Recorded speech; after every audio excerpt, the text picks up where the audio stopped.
The following is a selected video from masterthecontent.com, where you will find an extensive video library of lectures for a variety of standardized admission tests. We offer over 600 hours of detailed video lectures for a multitude of standardized tests. Use our interactive in-lecture table of contents to find specific topics of interest. Work through numerous in-lecture examples to help you internalize concepts. To learn more, visit masterthecontent.com. Your career, our passion. So like we said, when something is to the 0th order, that means it's independent of the concentration. So this here makes complete sense, right?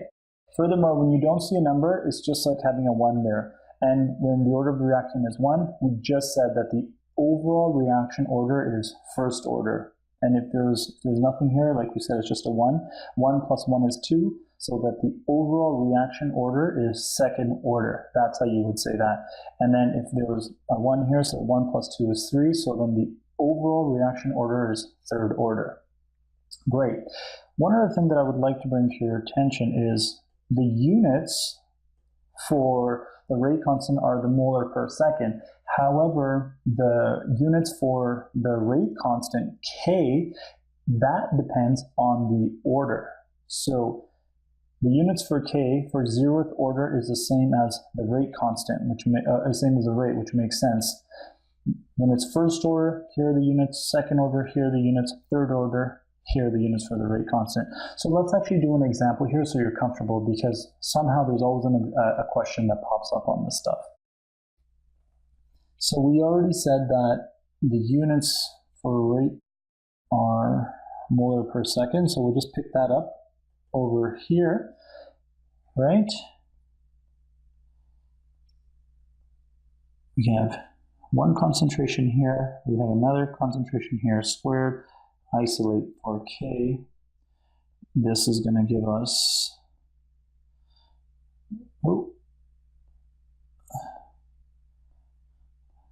the following.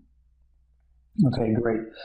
Do a little bit of cancellation, and we're left with, there's a few ways to write this. You'll see it written as we see right up here, right? Like right up here. Another way you can actually write this is you can just write it like so.